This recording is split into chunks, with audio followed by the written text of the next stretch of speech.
Hello dear parents and dear students. आज मैं आपके लिए एक ख़ास वीडियो लेकर आया हूं जिसमें आपको सैनिक स्कूल के बारे में संपूर्ण जानकारी मिलेगी। देखिए, बहुत सारे ऐसे पेरेंट्स हैं जिनको सैनिक स्कूल्स के बारे में नहीं पता है, सुना है तभी उन्हें ज़्यादा अभी नॉलेज नहीं है। देखिए, किसी भी काम को करने से पहले आपको उसके बारे में कंप्लीट इन्फॉर्मेशन अगर होती है तो आपके बहुत सारे आगे फ्यूचर में होने वाले डाउट्स और फ्यूचर में होने वाली प्रॉब्लम से आप बच सकते हैं।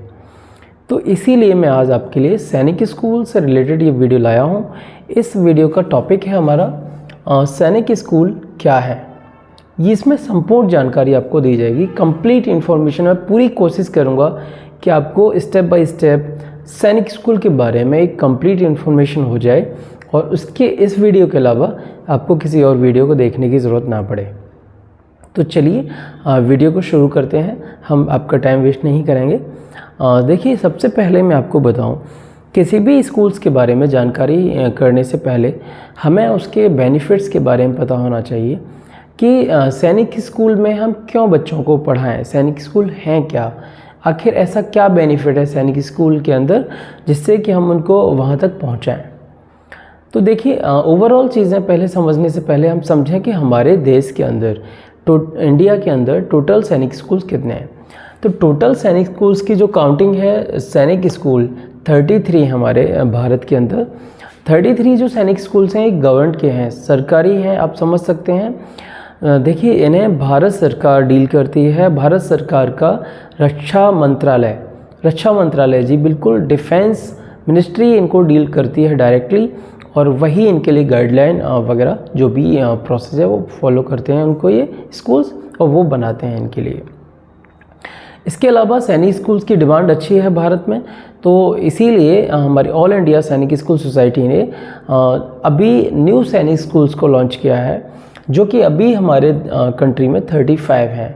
ये कोई भी एक स्कूल हुआ करते थे, पहले एक प्राइवेट स्कूल थे, उनको सरकार ने कुछ गाइडलाइन जारी किए कि अगर कोई भी स्कूल अपने आप को सैनिक स्कूल के प्रोसेस जैसे पढ़ाना चाहता है और सैनिक स्कूल से जुड़ना चाहता है, सैनिक स्कूल सोसाइटी के अंडर काम करना चाहता है, तो वो उनको कुछ क्राइटेरिया रखा गया होगा। उसके बाद इनके पैरामीटर चेक आउट हुए और उसके बाद हमने जो सैनिक स्कूल सोसाइटी है उन्होंने 35 सैनिक स्कूल्स को, न्यू सैनिक स्कूल्स को अप्रूवल दे दिया है और ये अब काम कर रहे हैं। इसमें ये डिफरेंस है कि ये सरकारी हैं और ये न्यू सैनिक स्कूल है एज ए प्राइवेट वर्क कर रहे हैं, ठीक है।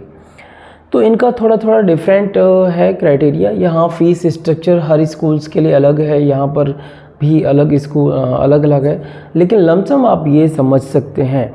सबसे पहले देखिए, हम लोग अपने बच्चों को हर पेरेंट्स चाहता है कि मेरे बच्चे का फ्यूचर बहुत ब्राइट हो।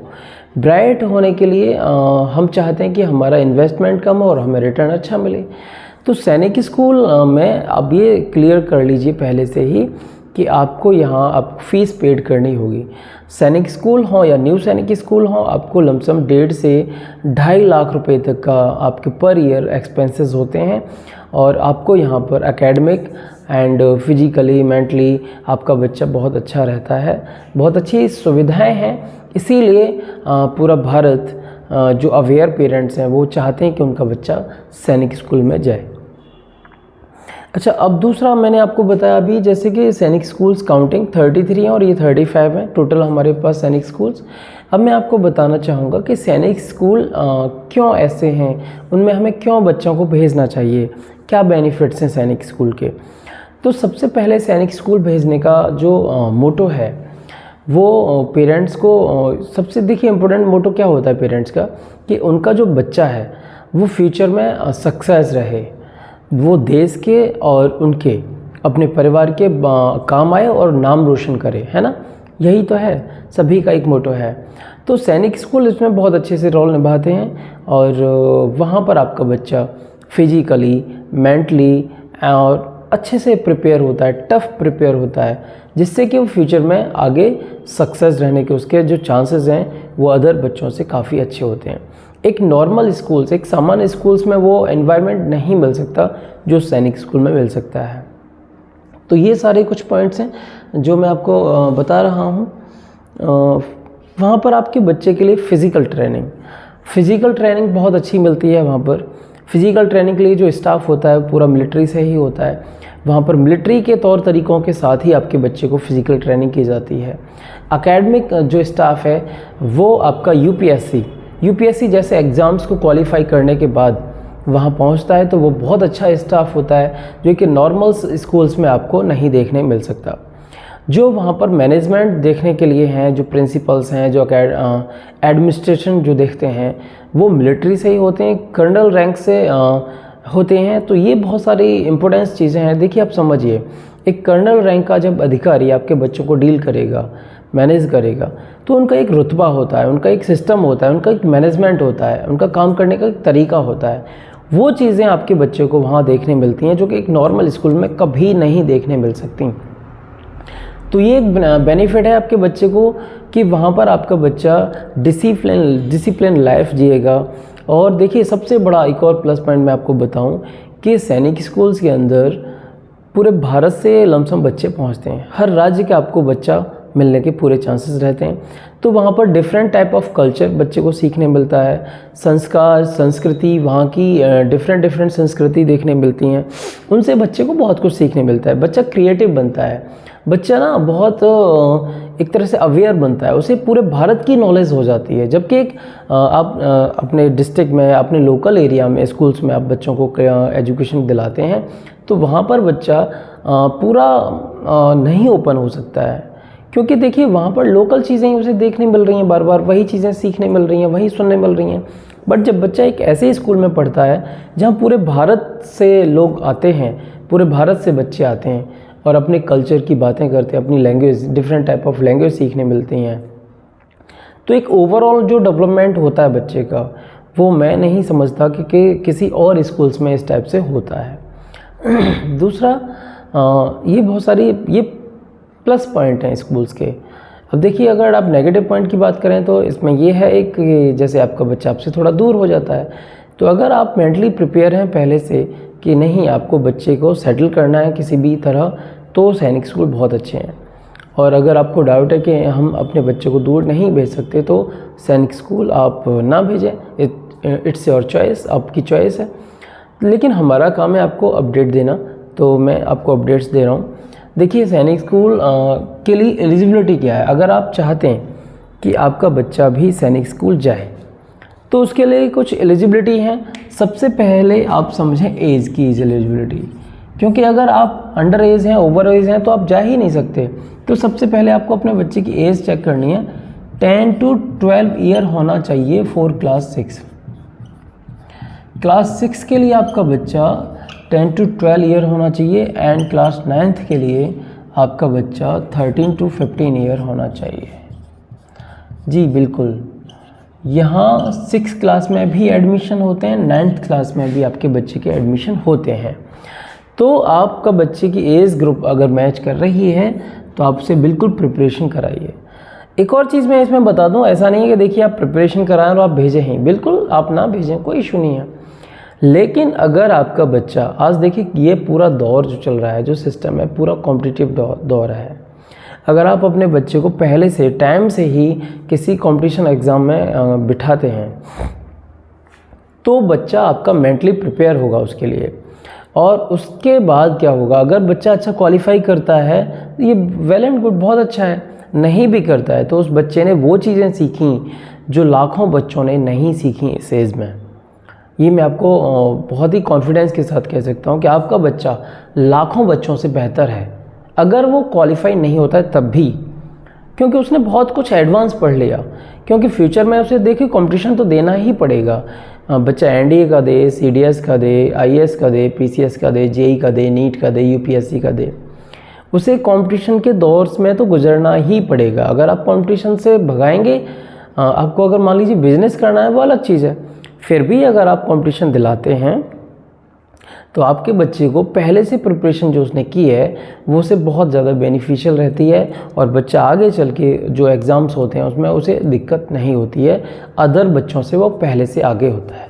तो ये बेनिफिट्स हैं आप अगर बच्चों को कंपटीशन में टाइम से बिठाते हैं तो 6 क्लास के लिए age criteria and 9th class के लिए ये एज क्राइटेरिया है। अच्छा देखिए, सैनिक स्कूल्स में जो 6 क्लास में एडमिशन होते हैं वो फ्रेश होते हैं, फ्रेश सीट होती हैं। वहाँ पर मान लीजिए 80 सीट हैं, तो 80 सीट्स फ्रेश हैं, वहाँ जो बच्चे जाएंगे वो सारे फ्रेश होंगे 6 क्लास के लिए। लेकिन 9th क्लास का क्या होता है, जो सीट्स यहाँ पर वेकेंट हो जाती हैं, मान लीजिए किसी भी रीज़न से किसी बच्चे का दिल नहीं लगा, किसी बच्चे को कोई प्रॉब्लम है, इशू है, किसी बच्चे के पेरेंट्स का ट्रांसफ़र होने से वो वहाँ से निकल गया, ऐसे बहुत सारे कोई भी रीज़न हो सकता है बच्चे को जाने का। तो ये बहुत सारे रीज़न हैं जिससे बच्चा चला जाता है और सीट वेकेंट हो गई। मान लीजिए किसी स्कूल में 5 सीट वेकेंट हुई हैं, तो वही सीट यहाँ फिल की जाएंगी। यहाँ फ्रेश सीट नहीं है आपके पास, मतलब आप सोचें कि बहुत सारी सीट्स हों तो आपके बच्चे को आराम से ले लें, नहीं। 9th में वो वही बच्चों को लिया जाता है जो बच्चे पहले 6 to 8th क्लास तक सेशन को छोड़कर चले गए हैं, उन सीट्स को यहाँ फिल किया जाता है। तो ये आपका पहला क्राइटेरिया है, एलिजिबिलिटी है, आपके बच्चे की एज मैच होनी चाहिए एज़ पर जो हमारे सिस्टम है उसके अकॉर्डिंग, सैनिक स्कूल्स के अकॉर्डिंग। दूसरा आप समझ सकते हैं डॉक्यूमेंट। डॉक्यूमेंट भी बहुत इंपॉर्टेंट पार्ट है। अगर आपके पास डॉक्यूमेंट्स नहीं है तब भी आपका बच्चे का एडमिशन नहीं हो सकता है, बिल्कुल नहीं हो सकता है। अच्छा, उसके लिए कुछ डॉक्यूमेंट है, जैसे आधार आजकल सबके पास है, लेकिन नहीं है तो आप बनवाइए। बर्थ सर्टिफिकेट बहुत इंपॉर्टेंट डॉक्यूमेंट हो गया है और होना भी चाहिए सभी के पास, इससे आपके बच्चे की एज का वेरिफिकेशन होता है। उसके बाद डोमिसाइल होना चाहिए। डोमिसाइल बहुत ज़्यादा इंपॉर्टेंट सर्टिफिकेट है, क्योंकि यहाँ पर सैनिक स्कूल्स के अंदर जो रिजर्वेशन पॉलिसी है उसमें डोमिसाइल का बहुत ज़्यादा इंपॉर्टेंस है। अगर मान लीजिए यूपी का कोई स्कूल है, सैनिक स्कूल है, तो वहाँ पर 67% सीट्स जो होंगी वो यूपी के लिए होंगी, आप ये समझिए, ठीक है। होम स्टेट बोलते हैं हम इसे, होम स्टेट के लिए होंगी। एंड 33% सीट्स जो होंगी वो अदर स्टेट के लिए होंगी। तो अगर आपके पास डोमिसाइल है तो आपको ये बेनिफिट मिलेगा। अगर आपके पास डोमिसाइल ही नहीं है तो आप के लिए जो भी बेनिफिट्स हैं वो नहीं मिल पाएंगे होम स्टेट के। तो ये एक बहुत बड़ा रीज़न है, इसके लिए आपके पास डॉक्यूमेंट्स होना बहुत ज़रूरी है। डोमिसाइल के बाद आपके पास कास्ट सर्टिफिकेट होना चाहिए। अगर आप इसमें भी रिजर्वेशन लेना चाहते हैं, क्योंकि यहाँ पर आपके लिए SC, ST and OBC non creamy layer, ये सारे रिजर्वेशन पॉलिसी यहाँ पर हैं, चाहे वो होम स्टेट हो चाहे वो अदर स्टेट हो, आपको ये हर जगह मिल जाएंगी। तो यहाँ पर मैंने आपको बताया आधार, बर्थ, डोमिसाइल, कास्ट, ये सारे सर्टिफिकेट हो गए आपके। और इस ऐसे ही 1-2 सर्टिफिकेट, जैसे मान लीजिए डोमिसाइल आपका हो गया, बर्थ हो गया आपका, कास्ट भी हो गया। अगर किसी के पेरेंट्स डिफेंस में हैं तो डिफेंस का कोई भी डॉक्यूमेंट जिससे ये प्रूफ होता है कि आप उनके फादर हैं और आपका वो बेटा है, तो क्योंकि डिफेंस का भी इसमें कोटा रहता है, जो कि आपका जो जनरल में रहता है 50.5 लमसम, इसका 25% डिफेंस कैटेगरी के लिए रिजर्व रहता है। तो ये रिजर्वेशन पॉलिसी है। अगर आपको किसी को भी रिजर्वेशन पॉलिसी में कहीं कोई डाउट आता है, मैं इसके लिए आपके लिए स्पेशल एक वीडियो बनाऊंगा जिसमें सिर्फ रिजर्वेशन के रिगार्डिंग में आपको क्लियर करूंगा टॉपिक्स को, ठीक है। तो ये आपकी एलिजिबिलिटी में आपके पास एज एंड डॉक्यूमेंट्स, और उसके बाद आपके पास सैनिक स्कूल में एडमिशन लेने के लिए आपके पास बच्चे का 5th में या कंटिन्यू कर रहा हो या पास आउट हो, कोई इशू नहीं है। 5th क्लास के जो स्टडी सर्टिफिकेट्स हैं वो भी हों, अच्छा रहेगा 5th क्लास के लिए। 6 में अगर आपको एडमिशन लेना है 6 में, ठीक है, 6th क्लास में, तो 5th के सर्टिफिकेट होने चाहिए या 5th पास आउट होना चाहिए, ठीक है। कोई भी कंडीशन हो, पास आउट हो तब भी आपका बच्चा एलिजिबल है, एज क्राइटेरिया मैच कर रहा है, या 5th में स्टडी कर रहा है रेगुलरली तब भी वो एलिजिबल है। तो ये आपके कुछ डॉक्यूमेंट्स हुए, एलिजिबिलिटी क्राइटेरिया हुआ कि अगर आपका बच्चा सैनिक स्कूल जाना चाहता है तो उसके लिए क्या क्या एलिजिबिलिटी क्राइटेरिया हैं, ठीक है। रिजर्वेशन पॉलिसी भी मैंने आपको क्लियर की। उसके बाद फीस स्ट्रक्चर, यस बिल्कुल, जो फीस है सैनिक स्कूल फीस लेते हैं और हैवी फीस है अदर स्कूल्स के कंपेयर। जैसे हमारे मिलिट्री स्कूल हैं, देखिए नवोदय हैं जो सिविलियन के लिए काफ़ी बिल्कुल फ्री ऑफ कॉस्ट हैं, विद्या ज्ञान स्कूल है यूपी में, फ्री ऑफ कॉस्ट हैं। अभी बीजेपी गवर्नमेंट ने अभी अटल आवासीय विद्यालय खोले हैं, फ्री ऑफ कॉस्ट हैं। बट सैनिक स्कूल में अगर कोई भी पेरेंट्स इन्वॉल्व होना चाहता है, अपने बच्चे को कराने चाहते हैं, तो वहाँ पर आपको ईयरली आपको फ़ीस पेड करनी पड़ेंगी। हॉस्टल जो फैसिलिटी है, हॉस्टल है, लॉजिंग है, फूड है एंड एकेडमिक है, ये सारी फैसिलिटी आपको बहुत अच्छी मिलेंगी वहाँ पर। बट ये पेड है, आप ये समझिए। फ़ीस आपको लमसम जो फ़ीस है मैं फ़िक्स नहीं बता रहा हूँ, कोट नहीं कीजिएगा प्लीज़। 1.5 लाख रुपए से 1.5 लाख रुपए से लेकर 2.5 लाख रुपए तक सैनिक स्कूल एंड न्यू सैनिक स्कूल्स की जो फ़ीस है पर ईयर, ये भी ध्यान रखिएगा। काफ़ी पेरेंट्स कहते हैं, अभी जल्दी में एक केस हुआ, पेरेंट्स कहते हैं कि सर ये 1.5 लाख कोई इशू नहीं है, हम दे देंगे। बट जब उन्हें बताया जाता है कि सर ये ईयरली है, तब थोड़ा सोचते हैं कि सर इतना बजट नहीं है, इतना नहीं कर पाएंगे हम, ये है वो है, जो भी इशू है।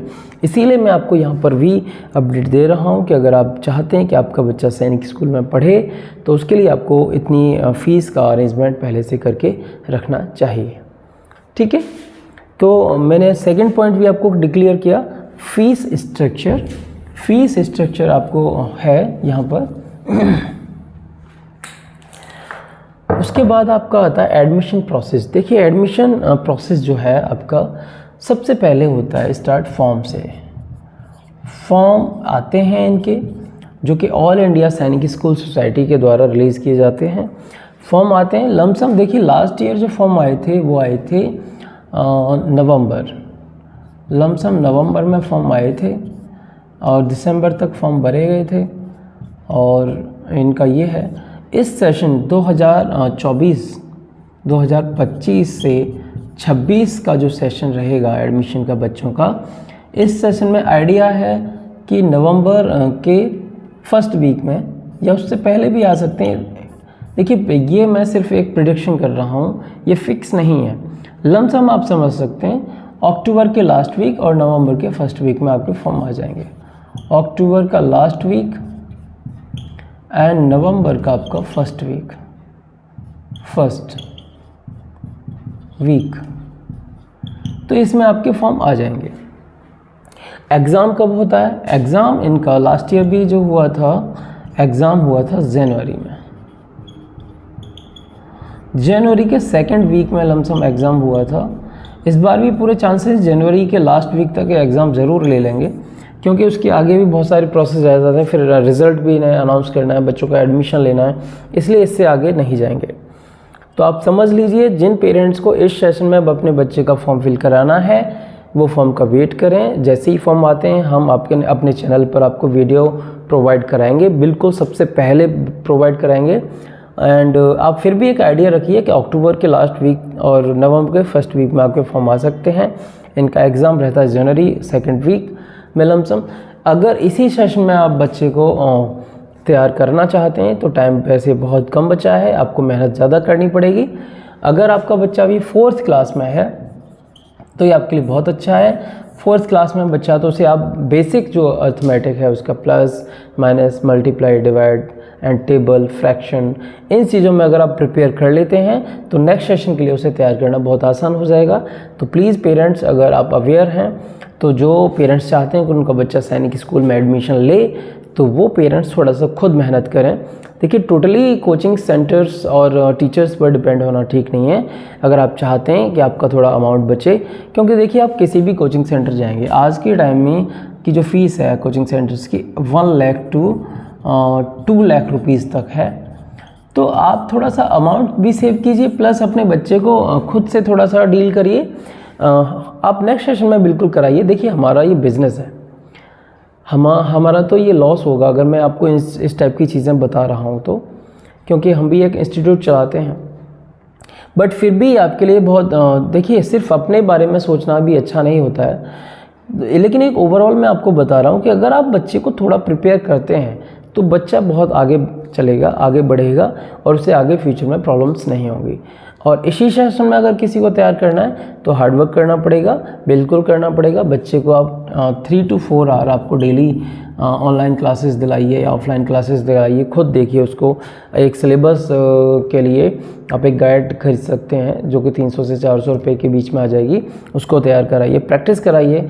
और बच्चे को थोड़ा मैथमेटिक्स पर ज़्यादा फोकस करना है और आपके बच्चा क्वालिफाई बिल्कुल कर सकता है। ठीक है जी। तो ये आपका मैंने फ़ीस स्ट्रक्चर बताया, उसके बाद एडमिशन प्रोसेस बताया। सबसे पहले फॉर्म फिल किया जाएगा, उसके बाद आपका एग्ज़ाम होगा। एग्ज़ाम के बाद यहाँ पर मेडिकल होता है। यहाँ सैनिक स्कूल्स में इंटरव्यू नहीं होते हैं। उसके बाद अगर आपका देखिए फॉर्म फिल करना है, ठीक है, सबसे पहला वर्क फर्स्ट स्टेप हो गया। सेकंड स्टेप आप समझिए एग्ज़ाम है आपका, अगर ये भी क्वालिफाई हो जाता तो उसके बाद आपका मेडिकल।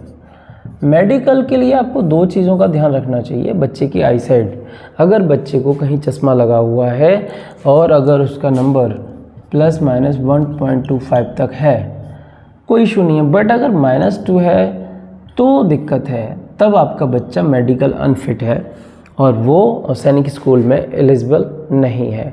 इस चीज़ का ध्यान रखिए। तो ये सारी चीज़ें हो गई, मेडिकल आपका हो गया। एक चीज़ का और टेस्ट करा लीजिएगा पहले से, कलर ब्लाइंडनेस। कलर ब्लाइंडनेस, क्योंकि अगर आपका मोटो ही है वहाँ जाना तो उससे पहले आप तैयार होने चाहिए कि कलर ब्लाइंडनेस अगर बच्चे में है तब भी आपका बच्चा एलिजिबल नहीं है, मेडिकल में अनफिट हो जाएगा। अगर वो टेस्ट क्वालिफाई भी कर लेता है बच्चा, तब भी वहाँ पर उसको एडमिशन नहीं मिलेगा, क्योंकि इन स्कूल्स का मोटो ही गवर्नमेंट जो हमारा एनडीए है, मिलिट्री ऑफिसर्स बनाना ही है।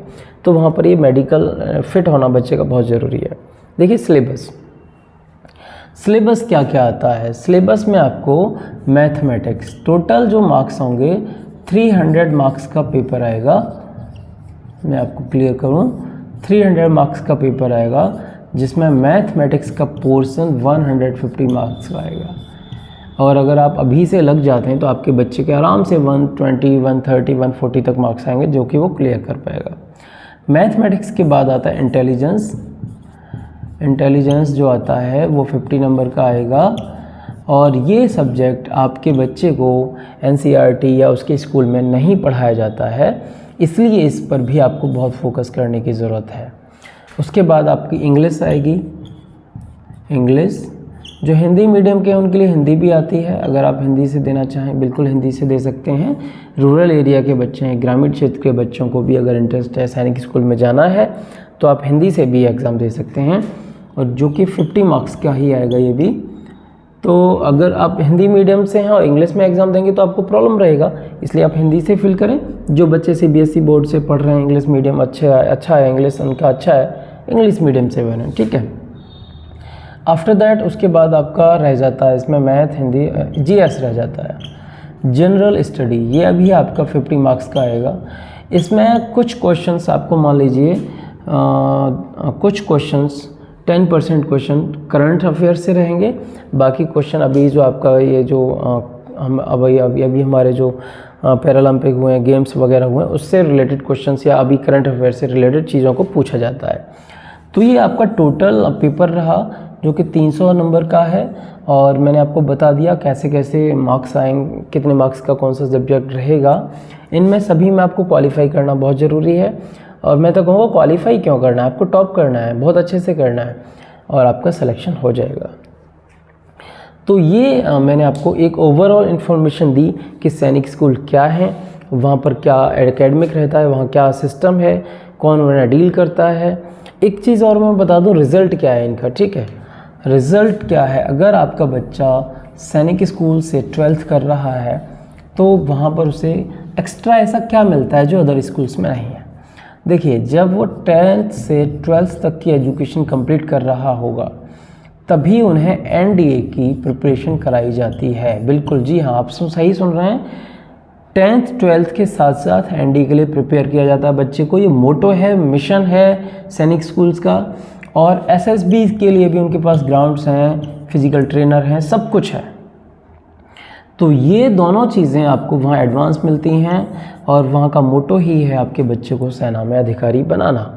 देखिए, मान लीजिए अगर 400 लमसम अगर पर्सनल एनडीए में सेलेक्ट होते हैं तो लमसम 150 स्टूडेंट्स ऑल इंडिया सैनिक स्कूल और राष्ट्रीय मिलिट्री स्कूल से ही होते हैं। तो इतना बड़ा रेशियो कहाँ 4,500 बच्चे, लमसम 4,500 5,000 बच्चे होते हैं। ये 4,500 बच्चों में से 150 सीट ये अपने कवर करते हैं, बाकी पूरा देश 250 सीट्स के लिए फ़ाइट करता है।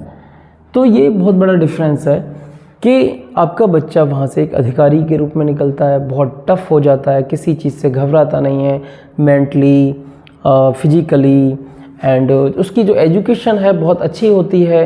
वहाँ पर पूरा सिस्टमेटिक चलता है, सुबह मॉर्निंग से रूटीन होता है, पीटी का है, गेम्स का है, सेल्फ स्टडी का है, देखिए हर चीज़ को इम्प्रूवमेंट करना है तो सैनिक स्कूल बहुत अच्छे हैं। मैं सजेस्ट करूँगा अपनी साइड से भी कि अपने बच्चे को सैनिक स्कूल में ज़रूर डालिए। अगर आपके पास अमाउंट सफिशिएंट है तो बिल्कुल आप इस चीज़ को सोचने की भी ज़रूरत नहीं है कि सैनिक स्कूल कैसा है क्या नहीं है। सैनिक स्कूल अपना 100% एफर्ट्स डाल रहे हैं। कुछ पुराने स्कूल्स हैं बहुत अच्छा जो पहले से करते आ रहे हैं, उनका एक सिस्टम बन गया है, वो ज़्यादा बेहतर है। बट इसमें ये हम नहीं कह सकते कि कोई सैनिक स्कूल ख़राब है कोई अच्छा है। अभी किसी की बिल्डिंग थोड़ा बन रही है तो उसमें 1-2 साल का समय लग सकता है, इसलिए पेरेंट्स के माइंड में जाता है कि यहाँ पर ये कमी है। देखिए अभी आपके बच्चे को अगर आज भी एडमिशन होता है तो वहाँ 7 साल रहना है, और ऐसा नहीं है अगर बिल्डिंग बन रही है तो 1 से 2 साल में बिल्डिंग बन जाएगी, कोई इशू नहीं है। आप सैनिक स्कूल में बच्चों को पढ़ाइए और देश के लिए, कंट्री के लिए सर्वश्रेष्ठ प्रदर्शन बच्चों से करवाइए, सर्वश्रेष्ठ, इससे ऊपर कुछ नहीं है। देश के लिए आपका बच्चा काम आएगा, आपके बच्चे को मान सम्मान बहुत अच्छा मिलता है मिलिट्री में, डिफेंस में, तो ये बहुत बड़ी चीज़ होती है। तो आज का वीडियो आपको अच्छा लगा हो तो हमारे चैनल को ज़रूर सब्सक्राइब करें। Thank you very much for watching this video. Thank you very much. Bye bye. जय हिंद।